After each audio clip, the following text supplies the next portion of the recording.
Llamas are, however, very dangerous.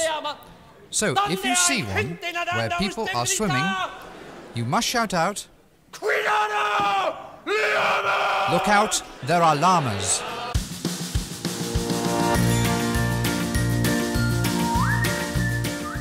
Hi there, and welcome to Baseball by Design. I am SportsLogos.net minor league baseball correspondent Paul Caputo, broadcasting live, as always, from the Sunday Helmet Hall of Fame in my basement in Fort Collins, Colorado. Today, we're going to be talking about one of the historic brands in all of minor league baseball, the Double-A Chattanooga Lookouts, who play in Chattanooga, Tennessee. I will be speaking later on in this episode with Will Wilson, who is a park ranger at Chickamauga and Chattanooga National Military Park. And of course, Dan Simon will be here with a Studio Simon Stumper. Right now, I am so pleased to be joined by the president of the Chattanooga Lookouts, Rich Mozingo. Rich, how are you doing? I'm awesome, man. How are you today? I am so psyched to be talking about a classic, fun minor league baseball brand, one of the early quintessential wacky logos in minor league baseball, a pair of eyeballs. Let's talk about, there's so much to talk about here. For a simple logo, there's an awful lot to talk about. Before we get into the actual branding of the team, I think the history of this team is really fascinating. Been around for a long time. The date that I see attributed to this team is 1885.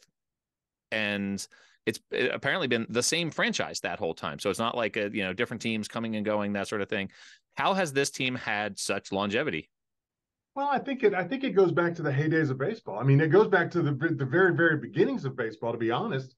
This is when baseball was just starting anywhere. So 1885 is when they first founded the Lookouts in Chattanooga, Tennessee. And to your point, Paul, I mean, it's crazy that over all these years and everything that minor league baseball has gone through, and the industrial leagues and the D leagues and the C leagues, that it's remained the same name the entire time, the Chattanooga Lookouts. And it really is a credit to the city of Chattanooga and the people who have run this for years and years and years. So currently a Double-A team and affiliate of the Cincinnati Reds, which works with the red color you have in the branding, of course, but there's been many parent clubs over the years. This team, they played through many eras where teams were named for their parent clubs and didn't have unique nicknames, where, this team has always sort of stood out. The current era, I think of it as, and I'm not alone in this, but the current era is the eyeball era. Sure. That brand debuted in 1991, the first version of the eyeball era. Understanding that you were not with the team in 1991, but your first stint with the team started shortly thereafter in 1993. Yeah. And now you're back. You've been with the team for another 13 years. So what, 21, 22 years total with the team. Can you speak to sort of where that eyeball logo came from and, what it means and how it was received in Chattanooga? Well, I mean, it was like you said, it was a couple years before I got here, and there was an awful lot of talk when I got here. It was unbelievably iconic by the time I got here in 1993, because most teams were doing exactly what you said. I mean, the old Evansville triplets was just the Detroit D that made it in the shape of an E. I mean, we had been, I was with the Texas Rangers. We were the Charlotte Rangers down in Florida. So all the teams had that feel about them at that time. And when I got here, it was really kind of just off the charts to have this different looking logo. And it was. I guess, Paul, it was accepted. It was unbelievably popular here in Chattanooga, but it hadn't taken the world yet. I mean, the internet was, fledgling at that point for consumers. So you couldn't see what the Mudcats were doing in Zebulon. The Biscuits weren't even around yet. The Toledo Mud Hens were still just using a big T on the front of their cap. So it was wildly popular, but people didn't know how groundbreaking it was at that time to do something like they had done here. And that's interesting because, that's more than 3 decades ago at this point, right? And the Lookouts have had the name Lookouts since 1885, playing through eras where, as we said, teams were named for their parent clubs. But since then, since 1991, you rattled off a couple of the teams that have sort of established the wacky era of minor league baseball logos. There was the Lansing Lugnuts, and you mentioned the Biscuits, and the Carolina Mudcats, I think, get a lot of credit for being one of the early adopters of wackiness. Obviously, since then, it's just taken off and it's gone crazy. So now the Lookouts are on the other side of that. You know, you have this very simple logo, the couple of eyeballs and the letter C, and still steadfastly staying with this tried and true brand rather than rebranding or you know, coming up with a character with binoculars, or you know, there's all sorts of things you could do that would be more consistent with the, you know, the last 10 years of minor league baseball branding. Has the temptation existed to do that? Or if not, how come the team has stuck with this simpler logo that's a remnant of a simpler time? Well, I think it has stuck for a lot of different reasons. And number one, and it's an overused word. It definitely in minor league baseball maybe not so much, but it's really an iconic logo. I mean, it's truly a tried and true logo that has stood the test of time. But it also has a lot. I mean, you know, that you talk about the Lookouts, and it's got two big eyeballs in it. It just makes all the sense in the world. You know, the one thing that you cannot do here in Chattanooga, and we won't do here in Chattanooga, is change the name. And if you're going to go to something else that says Lookouts, I don't know how you're going to make it that much better than it is right this minute. So for that and a lot of other reasons, we've stuck with it. You know, but also if you walk through the concourse of the ballpark today, I mean, you'll look up and you'll see really, really bad uniforms when we were a Mariners affiliate or an Indians affiliate. You know, so you know, we're in a good place, and we continue to work on you know, updating and making sure that we stay fresh as a brand, but in the same time holding true to the eyes logo and what we're doing there. So I wrote about this team for sportslogos.net back in 2015. And in that article, the logo itself is attributed to an assistant general manager at the time who drew a pair of Garfield eyes inside the letter C, and that essentially became the logo. I'm sure it was tidied up before it went into production. Is Matthew Riley someone you knew when you were working there in your first stint? And is that story consistent with your memory of what happened? That story is absolutely consistent with my memory of what happened, but that is just not factually true. It's and Matt Riley is a good friend. I talk to Matt Riley often still. Just a really great guy, and he did come up with the idea. He came up with the idea of doing something like that. I don't know if there was ever a sketch that was drawn out or anything like that. He absolutely downplays his part in the eyes logo itself. But he was the one that carried the process through. He made the eyes logo happen, and he made it you know, a viable logo for us today. But he does not and will not take credit for making the logo himself. All right, I may have to go tidy that article up here. I haven't been corrected in the comments yet, but you know, I want to make even 8 years later, I want to make sure that these articles are factually correct. I tell you, I mean, I've talked to him about this. Gosh, Paul, it might have been since you and I set this podcast up. And he said, you know, that's what I've always, I mean, you've read it out there a bunch of different times, but it just didn't happen that way. So well, I'll have to go back and investigate where I got that information. And I appreciate you setting the record straight. The logo is fun. The logo is very simple. The name has withstood the test of time. Often with these names that originate in the late 1800s, you know, the process obviously is different for coming up with these names, but there's still some connection to the local community. So can you tell me, you know, what the name means and where does it come from? Well, we are in the middle of the Tennessee Valley, and we sit under the shadow of Lookout Mountain here in Chattanooga. So of course, Lookout Mountain's been around since way before 1885, and that's kind of what they hung their hat on. When they started playing baseball in 1885, they literally started a little bit further south from where we are right this minute, and almost in the shadows of Lookout Mountain. In fact, definitely in the shadows of Lookout Mountain every night. So they named it Lookouts and stuck with it. Is there any inclination? Is there any conversation with the Lookouts to have, you know, more alternate brands, to have more promotional nights with different looks, that sort of thing, or is that outside the scope of the team's branding? No, that's definitely not outside of the scope of the branding now. And you know, when this I guess this latest phase of new branding and new alternate logos and that kind of stuff came around, I guess it was 4 or 5 or 6 years ago. And I just remember it I think it was the Lehigh Valley or maybe Reading with the cheesesteaks or something like that. Mm-hmm. And when we have been a little bit slow jumping on board, because we are very, very careful about what we do here, but and maybe it is breaking news, but stay tuned here for Chattanooga, because I think you'll see something in the not too distant future of some kind of alternate identity as we come out, hopefully for the 2024 season. All right. We are recording this in the middle. So I'm going to be held to it, is what you're telling me. We're recording. Well, this is the middle of Logovember right now. And so far, as of this moment, Logovember's been a little bit slow. Like I said, we had the grasshoppers. There's been a couple of sort of teasers about things coming. So I will keep my eyes out, as it were, for the nice. Chattanooga, the Chattanooga nice. Lookouts news here. Hey friends, it's Paul checking in from the future about that cryptic conversation we just had about the Chattanooga Lookouts unveiling some new branding at an indeterminate future date. Turns out that indeterminate future date was the day after we conducted this interview. The Lookouts unveiled their Scenic City jersey, which I covered on sportslogos.net, so you can go check that out over there. It's a red jersey with the script Scenic City across the front of it, and it pays tribute to the natural beauty in Chattanooga, Tennessee. They've got some great pictures of players at the aquarium in Chattanooga and on some fancy bridges and at Ruby Falls, and really does show off the scenery there in Chattanooga.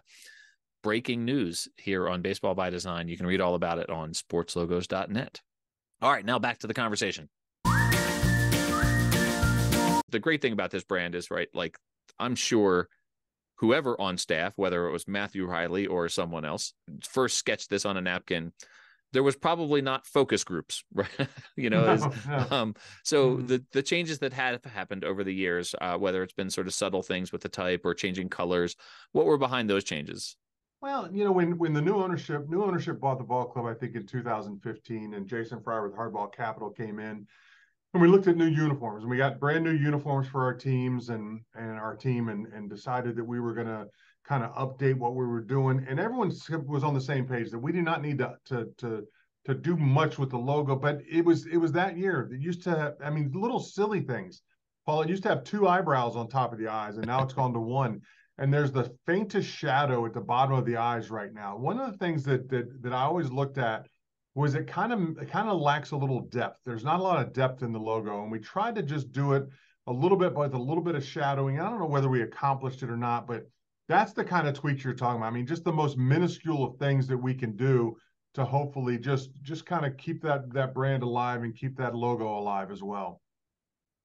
So part of the, not just the brand identity, but the overall brand of this team is its longevity, is its history. Some classic stories associated with the team. Sure. One of them, and I'm sure you get this question all the time, is of course the story from 1931 with a 17-year-old young woman named Jackie Mitchell, who pitched for the Lookouts and struck out both Lou Gehrig and Babe Ruth in an exhibition. First of all, can you confirm? And understanding that was also slightly before your first stint with the team. How much is the lore of the team part of the branding and the identity now? I think number one, I can confirm as closely as I'm able to confirm that did happen. There's pictures of it once again in our ballpark right this minute. She actually was a resident of Chattanooga her whole life, so there are many people who knew her and knew about that.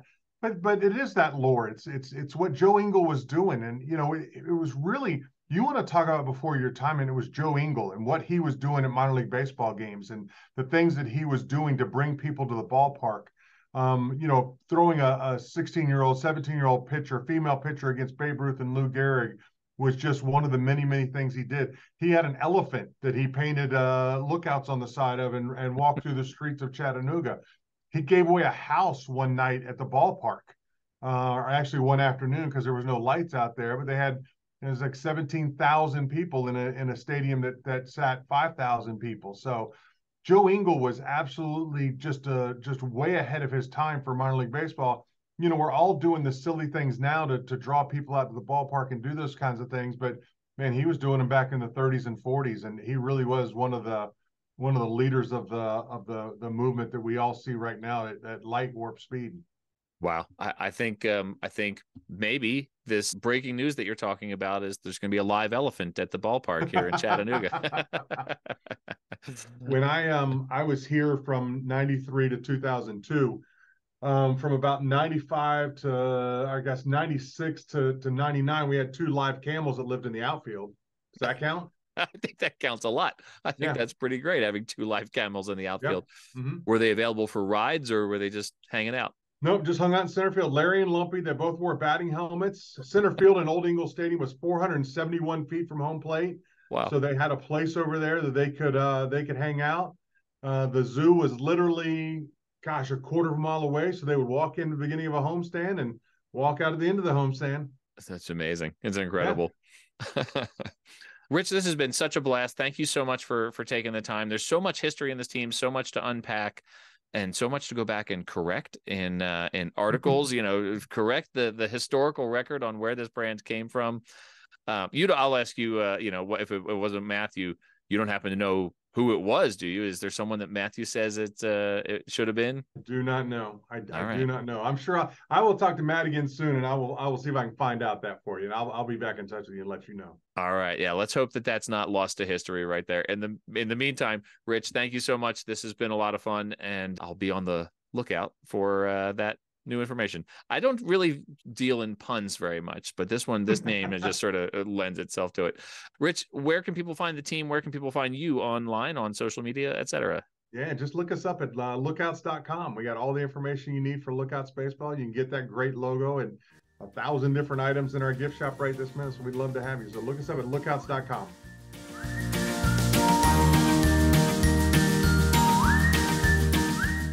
My name is Will Wilson. I am a park ranger in interpretation at Chickamauga and Chattanooga National Military Park.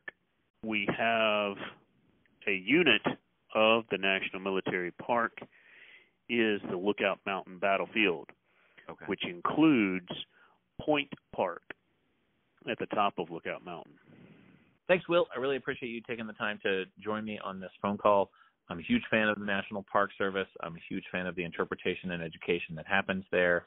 I should point out, too, this is actually the second time I have had a park ranger from the National Park Service on the podcast to talk about a mountain as it relates to a minor league baseball team. I had Ranger Darby Robinson, who works at Mount Rainier National Park, on an episode about the Tacoma Rainiers. So, all right. So appreciate you hopping on and joining me. And so, yeah, the question's a real basic one. Where did Lookout Mountain's name come from? Well, there's actually you never really can pinpoint one place that it kind of comes from. I've had several in reading, seen several origins of the name. Of course, the top of the mountain when you get here, like at Point Park, and you have this amazing view overlooking the city of Chattanooga and up the Tennessee River Valley, which on a clear day you can certainly see for quite a ways. And even though, like our good friends at Rock City have the little dial that tells you that you're able to see 7 states, unfortunately you are not able to see 7 states.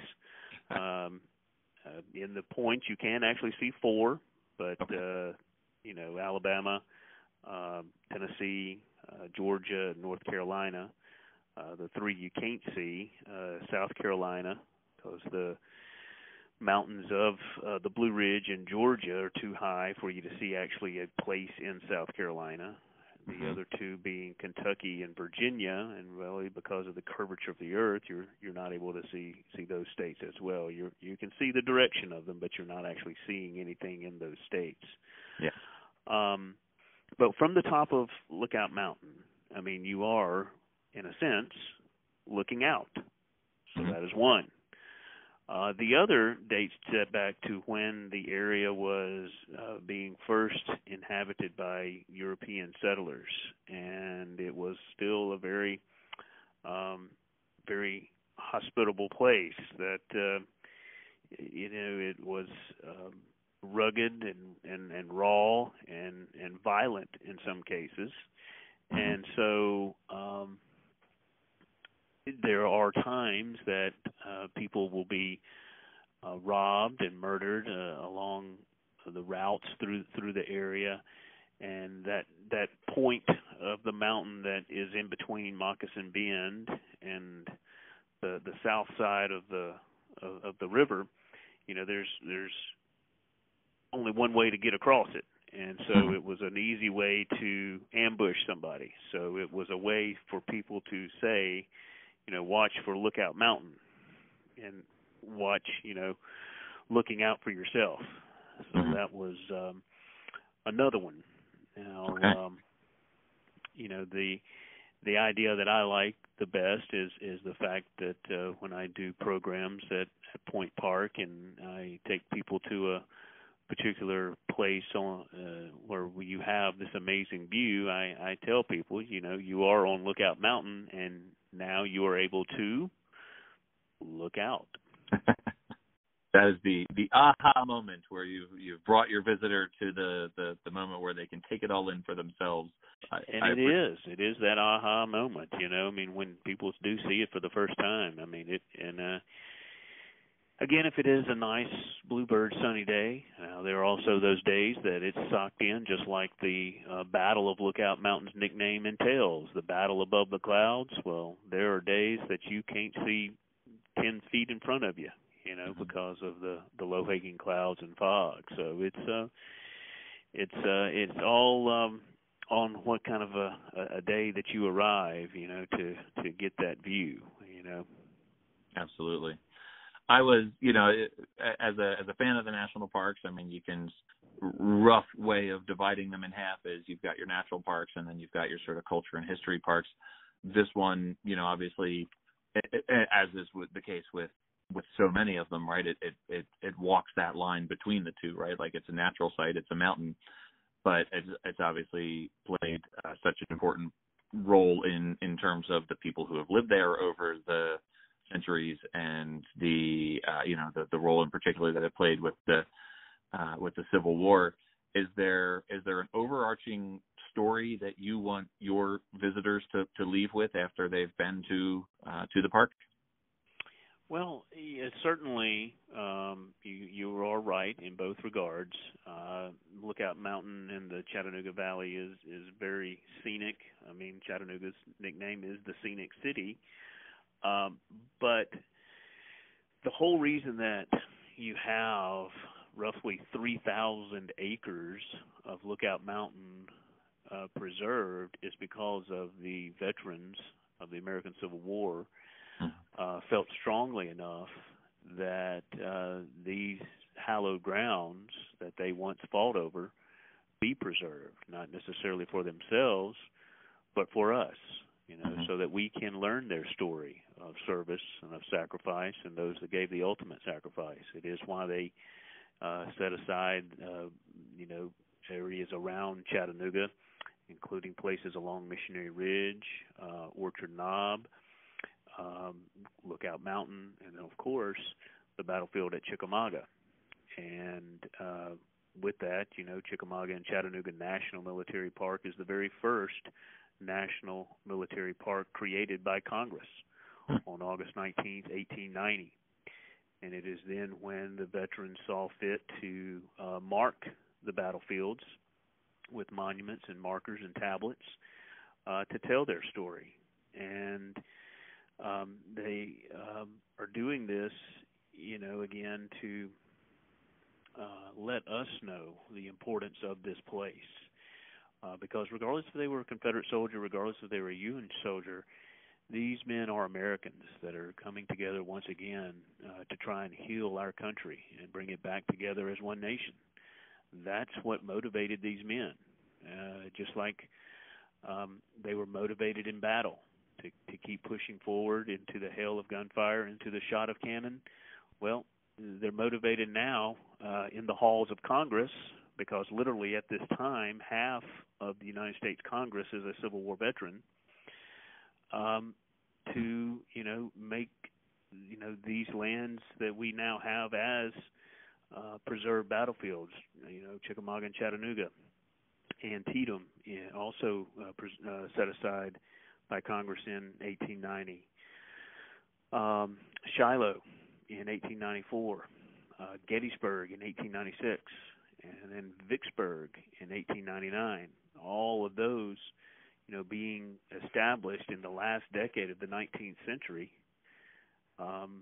is a testament to their view of what these places really should be. And they are beautiful today, but at that time, the scenes of battle is certainly something that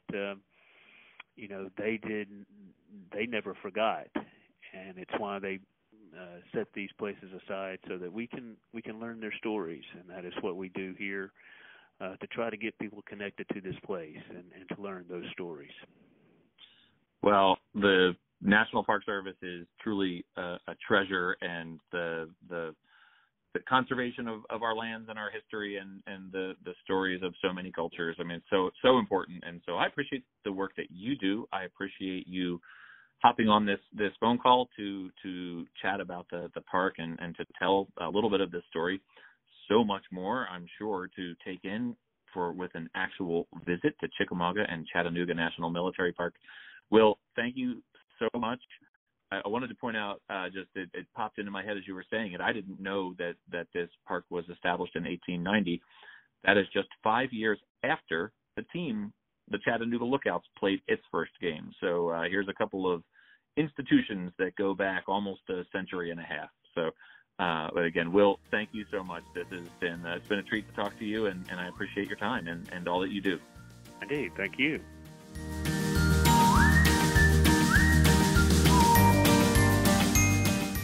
All right, everyone, welcome back. It's time once again for our favorite segment on the podcast. It's Dan Simon of Studio Simon here with Studio Simon Stumpers. And Dan, I know you have a Studio Simon Stumper, or maybe even a double stumper. I can never tell going into game day whether we're playing one or two.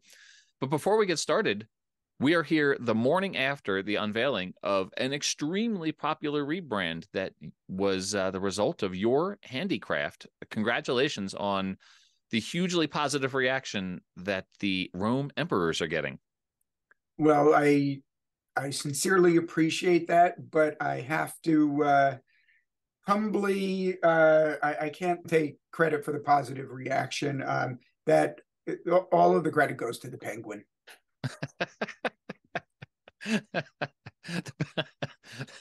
That's true. All the glory goes to the designers. That's what I've always said. Yeah, it's easy to be a good photographer when you've got a great model. So I have a friend and long ago guest on this podcast, Chris Smith, who at one point worked at the Duke Lemur Center, and I had him come on. He is in the art of interpreting sciences, and so he came on the Albuquerque Isotopes episode to talk about what an isotope is. But I remember he worked at the Duke Lemur Center, and he was responsible for their Instagram.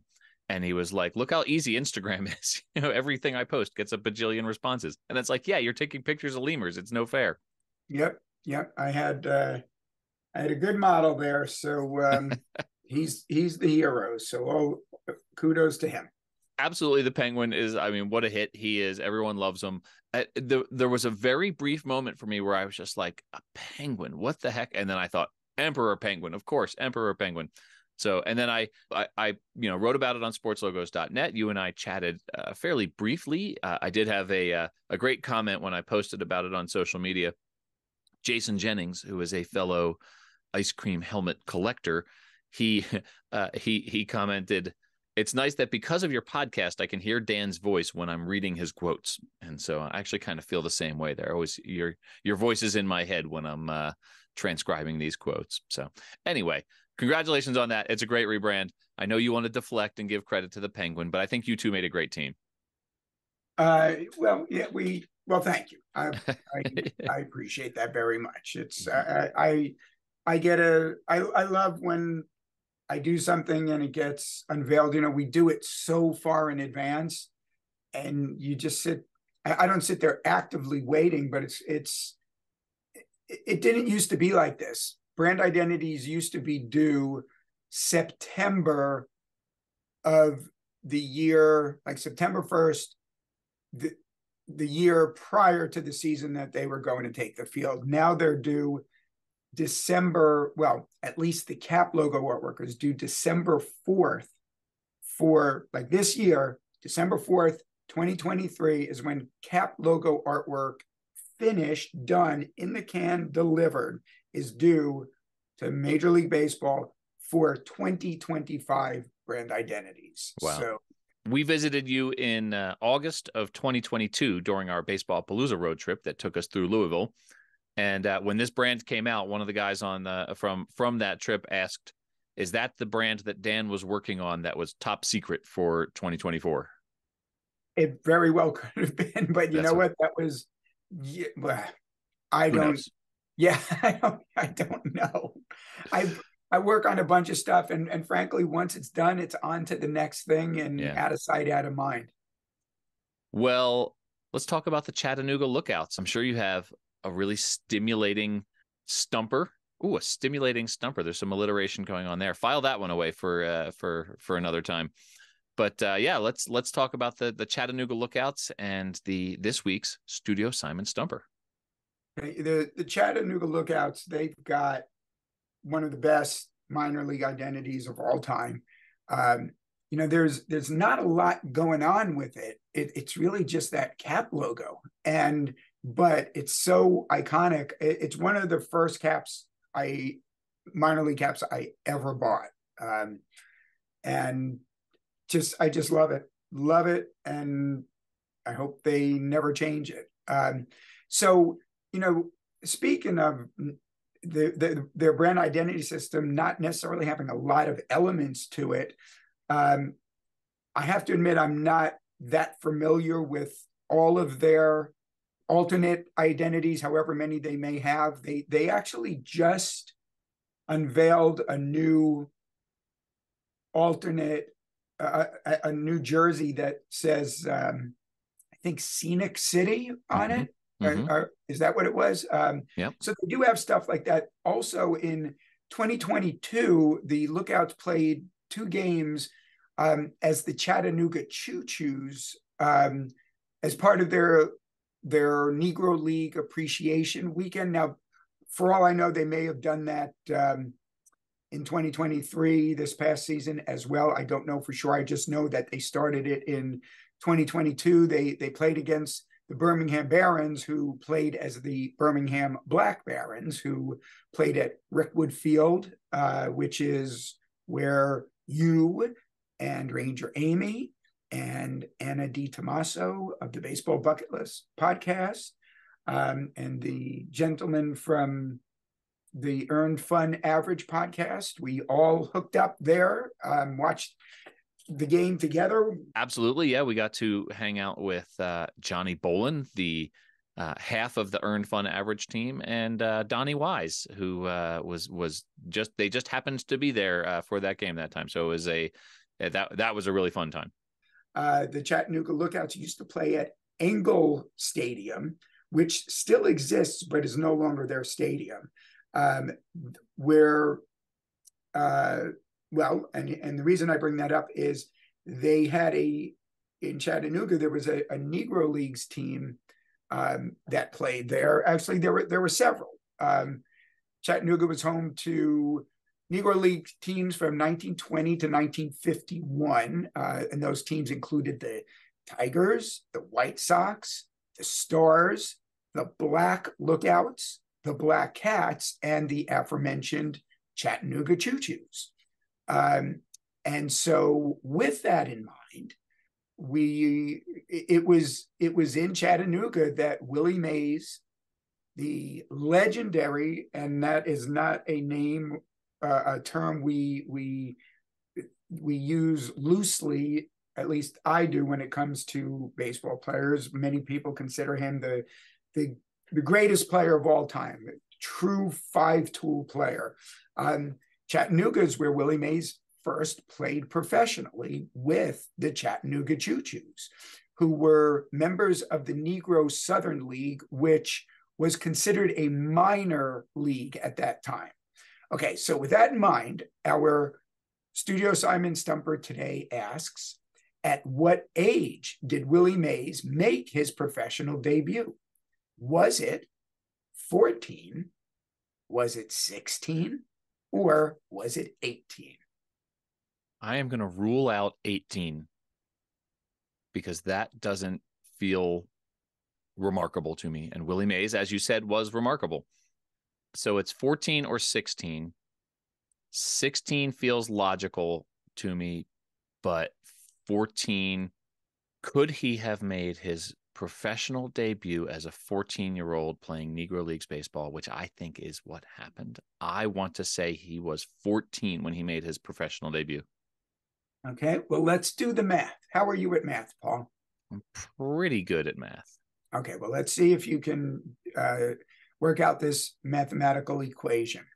Willie Mays was born in 1931, and he made his debut with the Chattanooga Choo-Choos in 1945. So what did that make him? That makes him 14 years old, assuming the birthdays line up appropriately. Yes, they do. He was born, I believe, in May. So he was 14 years old when he made his professional debut. He played for the Choo-Choos in 1945 and 1946. And then in 1948, when he was still only 17 years old, he played for the Birmingham Black Barons. He was signed by the New York Giants in 1950, made his major league debut the following year in 1951, and won the National League Rookie of the Year award that season at the age of 20. So he got his career off on quite a good foot, and it continued. It only went up from there. 660 lifetime home runs, first ballot Hall of Famer.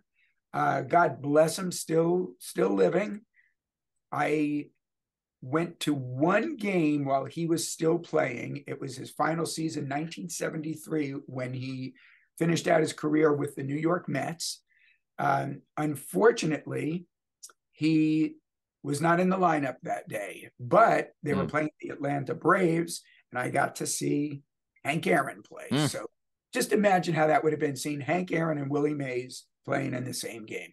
I can't. I hope when that happened that everyone appreciated what they were seeing at the time, because what a thing to imagine. That's pretty incredible. Dan, this has been a fun one. I like this one very much. Obviously, the Negro Leagues history is such an important story, and an important part of the Lookouts or baseball in Chattanooga. Anyway, I appreciate you bringing that side of this story into the Stumper segment of the podcast. My pleasure.